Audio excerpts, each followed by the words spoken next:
La camioneta avanzaba por el camino de terracería levantando nubes de polvo que se arremolinaban bajo la luz anaranjada del atardecer.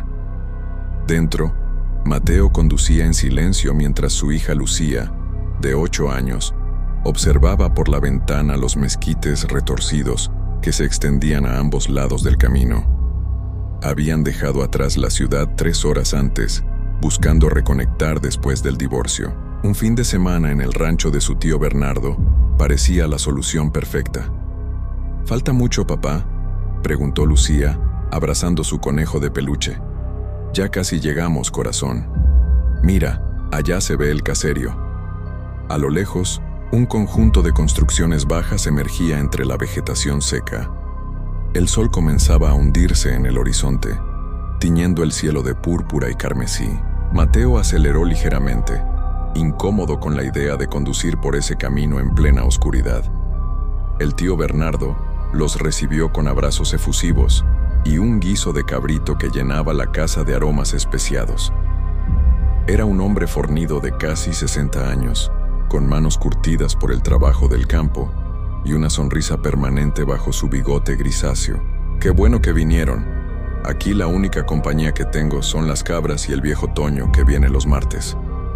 Rió mientras servía 3 platos generosos. «Lucía, mañana te enseño los cabritos nuevos. ¿Te gustan los animales?». La niña asintió tímidamente, pero sus ojos brillaban con entusiasmo. Después de cenar, mientras Mateo ayudaba a lavar los platos, Bernardo bajó la voz. «Oye, sobrino, hay algo que debes saber. No dejen que la niña salga después de que oscurezca. Y si escuchan algo raro en la noche, no hagan caso. Mantengan las ventanas cerradas». Mateo frunció el ceño. «¿De qué hablas?». «De la lechuza», susurró Bernardo, lanzando una mirada hacia la sala donde Lucía jugaba. «Lleva 3 semanas apareciendo por aquí. El ganado está inquieto. Las gallinas no ponen huevos y la semana pasada encontramos a la perra de los Garza desangrada en medio del corral. Tenía marcas de garras que ningún animal de por aquí pudo hacer». «¿Una lechuza? ¿En serio, tío? Son solo aves».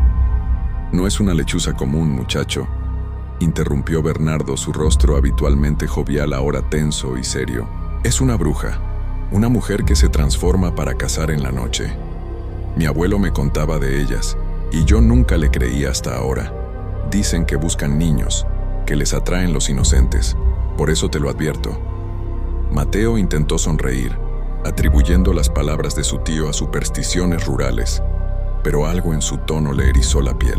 Esa noche, mientras arropaba a Lucía en la habitación de invitados, verificó 2 veces que la ventana estuviera bien cerrada. «Papá, ¿por qué hace tanto silencio aquí?», preguntó Lucía. «En casa siempre se oyen carros».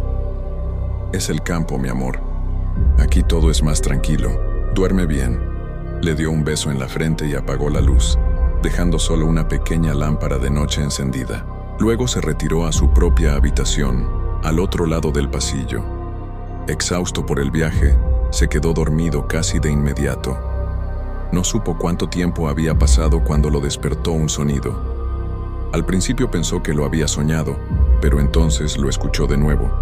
Un silbido agudo que penetraba la noche, demasiado claro para ignorarlo. Se incorporó en la cama, con el corazón acelerándose inexplicablemente. El silbido venía de afuera. No era el viento ni ningún animal que conociera. Era deliberado, casi melódico, como si alguien llamara con una canción sin palabras. Mateo se levantó descalzo y caminó hacia la ventana, separando apenas la cortina. La luna llena bañaba el patio con luz plateada. Los mezquites proyectaban sombras alargadas que se mecían suavemente. Al principio no vio nada inusual, pero entonces su mirada se fijó en el tanque de agua al fondo del terreno. Había algo posado sobre él. Era enorme, mucho más grande que cualquier ave nocturna. Incluso desde esa distancia, Mateo pudo distinguir la forma inequívoca de un búho o una lechuza, pero sus proporciones eran grotescas. Las alas, plegadas contra su cuerpo, parecían extenderse casi 2 metros. Su cabeza rotaba lentamente, como escaneando el terreno. Entonces, La criatura giró su rostro directamente hacia la ventana de Mateo. Sus ojos brillaban con una luz amarillenta, no como un reflejo normal, sino como si emitieran su propia luminiscencia. Por un instante que pareció congelarse en el tiempo, hombre y criatura se miraron. Mateo sintió que esos ojos penetraban más allá de la ventana, más allá de su piel, escarbando en algún lugar primitivo de su cerebro donde aún habitaba el miedo ancestral a los depredadores nocturnos. El silbido sonó de nuevo, pero ahora Mateo se dio cuenta de algo horrible. Venía directamente de la criatura, de su pico entreabierto. No era un canto de ave. Era una imitación de voz humana, distorsionada y antinatural. Lucía. Su nombre. La cosa estaba llamando a su hija. Mateo se apartó de la ventana de un salto con las piernas temblorosas. Atravesó el pasillo en 3 zancadas y abrió la puerta de la habitación de Lucía. La niña dormía tranquilamente, ajena al horror del exterior. Mateo se sentó en la silla junto a su cama, decidiendo que no la dejaría sola el resto de la noche. El silbido continuó durante horas. A veces era suave, casi hipnótico. Otras veces se volvía urgente, insistente, siempre repitiendo el nombre: Lucía, Lucía, ven Lucía. Mateo apretaba los puños, resistiendo el impulso irracional de asomarse de nuevo. En algún momento antes del amanecer, el sonido cesó. El silencio que siguió fue casi más inquietante. Cuando los primeros rayos del sol iluminaron la habitación, Mateo finalmente se atrevió a levantarse. Lucía seguía dormida. Con cuidado de no despertarla, salió al pasillo y encontró a Bernardo preparando café en la cocina, con ojeras profundas marcando su rostro. ¿La escuchaste? No fue una pregunta. Mateo asintió. ¿Qué era eso? Te lo dije. La lechuza, la bruja. Bernardo sirvió 2 tazas de café con manos temblorosas. Cuando sabe que hay niños cerca, no descansa. Hay que irse, sobrino, hoy mismo. No es seguro. Pero son supersticiones. Tiene que haber una explicación lógica. ¿Explicación lógica? Bernardo dejó su taza con un golpe seco. Ven, quiero mostrarte algo. Lo guió hacia el patio trasero. La luz del amanecer revelaba lo que la oscuridad había ocultado. En la tierra suelta alrededor del tanque de agua había marcas, huellas de garras enormes, cada una del tamaño de una mano humana extendida, con surcos profundos que evidenciaban un peso considerable. Pero lo más perturbador estaba cerca de la ventana de la habitación de Lucía. Rasguños en el marco de madera, marcas recientes que habían arrancado astillas, y en el alféizar, algo que hizo que el estómago de Mateo se revolviera. Mechones de plumas negras y grises, pero entremezcladas con ellas había hebras de cabello humano, largo y oscuro. Intentó entrar, susurró Bernardo. Anoche intentó llegar a la niña. Y volverá, Mateo, cada noche hasta que consiga lo que quiere. Mateo recogió uno de los mechones con mano temblorosa. El cabello humano era real, inconfundible. Su mente racional buscaba explicaciones, pero todas parecían desmoronarse ante la evidencia. Un grito desde la casa los hizo correr. Lucía estaba despierta, parada en la ventana de su habitación, señalando hacia afuera con expresión confundida. Papá, ¿quién es la señora que estuvo llamándome anoche? Soñé que una señora bonita me decía que saliera a jugar. Tenía una voz muy linda. Mateo sintió que la sangre se le helaba en las venas. Mateo tomó a Lucía de los hombros con suavidad pero firmeza. ¿Qué señora, mi amor? Cuéntame exactamente qué viste. No la vi, papá. Solo escuché su voz. La niña se frotó los ojos. Me llamaba desde la ventana. Decía que afuera había gatitos bebés que quería mostrarme. Pero no pude abrir la ventana porque está trabada. Bernardo y Mateo intercambiaron una mirada cargada de terror. La ventana no estaba trabada. Mateo la había cerrado con pestillo. Si Lucía hubiera logrado abrirla. Empacan sus cosas, ordenó Bernardo. Se van en 1 hora. Yo los acompaño hasta la carretera principal. No pueden quedarse otra noche. Pero mientras recogían sus pertenencias, El destino intervino con cruel precisión. El motor de la camioneta giró, tosió y murió. Mateo giró la llave una y otra vez, desesperado, pero el vehículo no respondía. Bernardo abrió el capó y soltó una maldición. La batería está completamente seca, como si algo hubiera drenado toda la carga. Mi camioneta está en el taller desde hace 2 semanas. Se pasó la mano por el rostro. El pueblo más cercano está a 40 kilómetros. A pie, con la niña, en este calor. Llamaremos a alguien, dijo Mateo sacando su celular. La pantalla mostraba una sola barra de señal que parpadeaba intermitentemente. Maldición, ¿tienes teléfono fijo? Se cayó la línea hace 3 días. La compañía dice que vendrán a repararla la próxima semana. Estaban atrapados. El día transcurrió en una tensión insoportable. Bernardo pasó horas reforzando puertas y ventanas con tablas de madera, mientras Mateo intentaba mantener a Lucía distraída con juegos y cuentos. Pero la niña percibía el miedo de los adultos. Sus risas sonaban forzadas y cada tanto miraba hacia las ventanas con expresión preocupada. Cuando el sol comenzó a descender, Bernardo reunió a Mateo en la cocina. Sobre la mesa había colocado varios objetos: una Biblia antigua, un collar de dientes de ajo, sal gruesa y un machete de hoja ancha. Sé que piensas que estoy loco, pero estas cosas funcionan, dijo. La sal en los marcos de puertas y ventanas, el ajo colgado, y esto... Levantó el machete. Si llega a entrar, tenemos que cortarle la cabeza. Es la única forma de matar a una bruja en su forma animal. Pero no podemos fallar, porque si fallas, si solo la hieres, su venganza será peor que la muerte. Mateo quería reír, decirle que todo aquello era absurdo, pero las palabras no salían.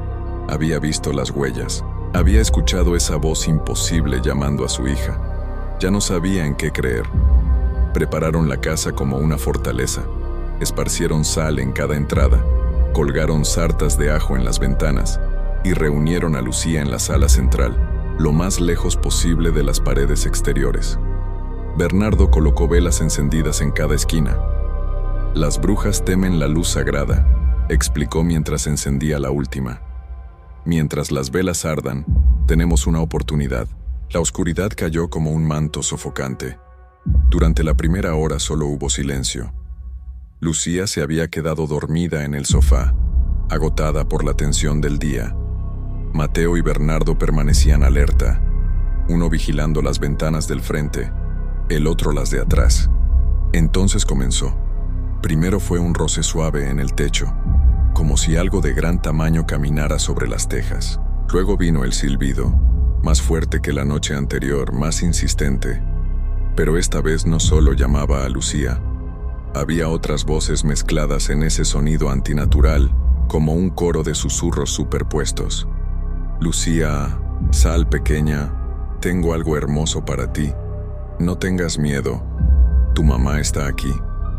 Está imitando voces, susurró Bernardo con horror. Está usando la voz de diferentes personas para confundirla. Un golpe tremendo sacudió la puerta principal. Los cerrojos temblaron pero resistieron. Otro golpe y otro más. Algo con fuerza monstruosa intentaba derribar la entrada. Las velas parpadearon violentamente aunque no había corrientes de aire. Lucía despertó gritando: «Mamá, oí a mamá, está afuera». Mateo corrió a abrazarla. «No es tu mamá, corazón. No es ella. Quédate conmigo». «Pero está llorando. Dice que la ayude». La niña forcejeaba para liberarse, con los ojos desorbitados y llenos de lágrimas. Los golpes cesaron abruptamente. Un silencio espeso llenó la casa. Era peor que el ruido. Mateo podía sentir una presencia rodeando la estructura, probando, buscando un punto débil. Entonces escucharon el sonido del cristal rompiéndose. La ventana del baño al final del pasillo explotó hacia adentro. Bernardo corrió en esa dirección con el machete en alto, gritándole a Mateo que protegiera a la niña. Mateo empujó a Lucía detrás del sofá y agarró un atizador de la chimenea. Un alarido inhumano resonó por la casa, un sonido que era mitad chillido de ave de presa y mitad grito de mujer. Bernardo apareció retrocediendo del pasillo, con el rostro pálido. «¡Está adentro! ¡Dios mío, está adentro!». La cosa emergió de las sombras del corredor. En la luz temblorosa de las velas, Mateo pudo ver su verdadera forma por primera vez. Era una pesadilla hecha carne, el cuerpo de un búho gigantesco, con alas que rozaban las paredes del pasillo, pero su rostro era una mezcla grotesca de ave y mujer.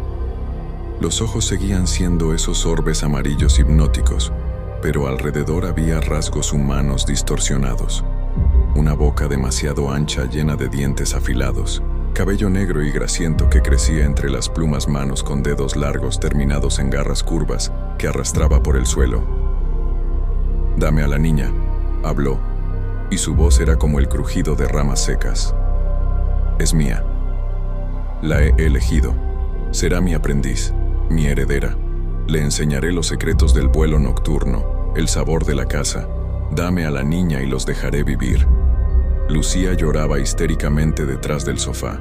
Mateo se colocó entre ella y la criatura, levantando el atizador con manos temblorosas. «Nunca», escupió. «Tendrás que matarme primero». La lechuza inclinó su cabeza de forma antinatural, como evaluándolo. Entonces sonrió, revelando hileras de dientes de aguja. Como desees, se lanzó hacia adelante con velocidad imposible. Bernardo interceptó el ataque, balanceando el machete en un arco amplio.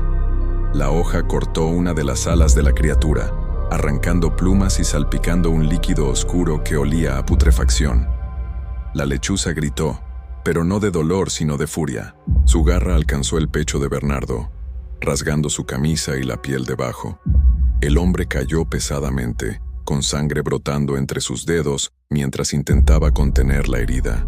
Mateo atacó entonces, golpeando la cabeza de la criatura con el atizador.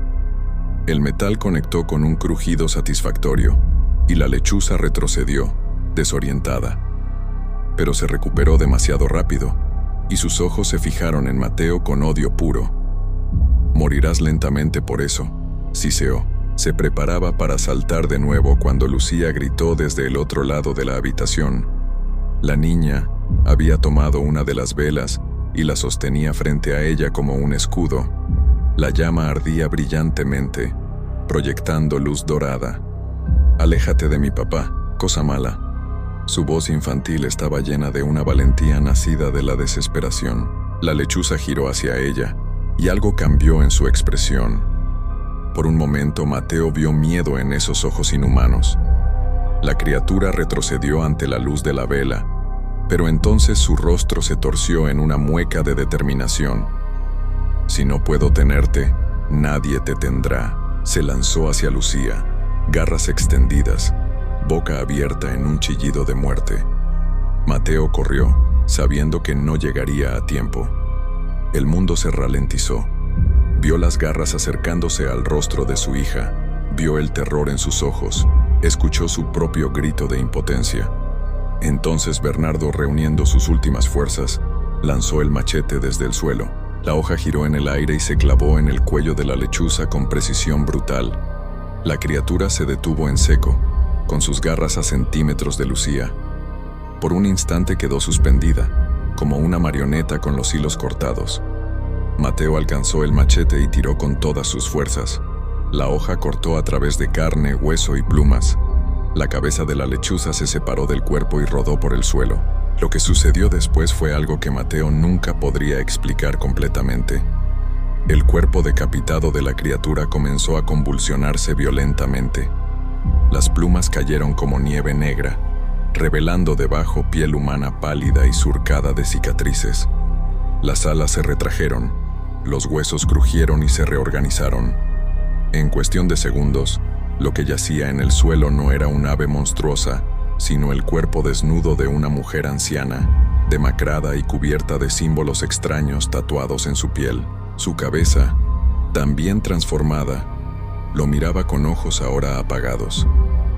Los labios arrugados se movieron una última vez, susurrando palabras en un idioma que Mateo no reconocía. Luego, Tanto el cuerpo como la cabeza comenzaron a desintegrarse, convirtiéndose en ceniza que se dispersó en el aire.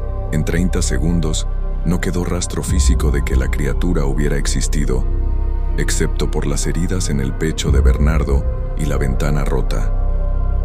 Mateo corrió hacia su hija y la abrazó con fuerza mientras ambos lloraban. Luego fue hacia su tío, que respiraba con dificultad pero estaba consciente. ¿Está?, preguntó Bernardo. Muerta. Se fue. Se acabó. Pasaron el resto de la noche cuidando las heridas de Bernardo, que resultaron ser menos graves de lo que parecían inicialmente. Cuando amaneció, la pesadilla parecía imposible, como un delirio compartido. Pero las marcas estaban ahí. La ventana rota, los arañazos, la sangre. A media mañana, el viejo Toño llegó para su visita semanal y se sorprendió al encontrarlos en ese estado. Llamó desde su teléfono a un mecánico del pueblo, quien llegó horas después y descubrió que la batería de la camioneta había sido deliberadamente drenada, algo que ningún animal podría haber hecho. Antes de partir, Bernardo abrazó fuertemente a Mateo y Lucía. Ella los eligió, pero ustedes fueron más fuertes. No todos pueden decir eso. Hay una razón por la que las viejas historias persisten, sobrino. Porque algunas verdades son demasiado oscuras para olvidarse. Durante el viaje de regreso, Lucía permaneció en silencio, mirando por la ventana. Cuando ya veían las primeras luces de la ciudad en el horizonte, habló por primera vez en horas. «Papá, ¿las brujas realmente existen?» Mateo apretó el volante, pensando cuidadosamente su respuesta. «Creo que hay cosas en el mundo que no podemos explicar completamente, cosas que es mejor respetar y evitar. ¿Y si hay más como ella? Entonces nos aseguraremos de ser siempre más fuertes juntos». Lucía asintió y se recostó contra él. Mateo condujo en silencio, pero cada vez que pasaban por una sombra o veía un pájaro en el cielo, su corazón se aceleraba ligeramente. Esa noche, de vuelta en su departamento de la ciudad, Mateo verificó 3 veces que todas las ventanas estuvieran cerradas antes de dormir. Y en los años que siguieron, nunca volvió a ver lechuzas de la misma manera, porque ahora sabía que algunas leyendas no son advertencias del pasado, son recordatorios de horrores que nunca se fueron.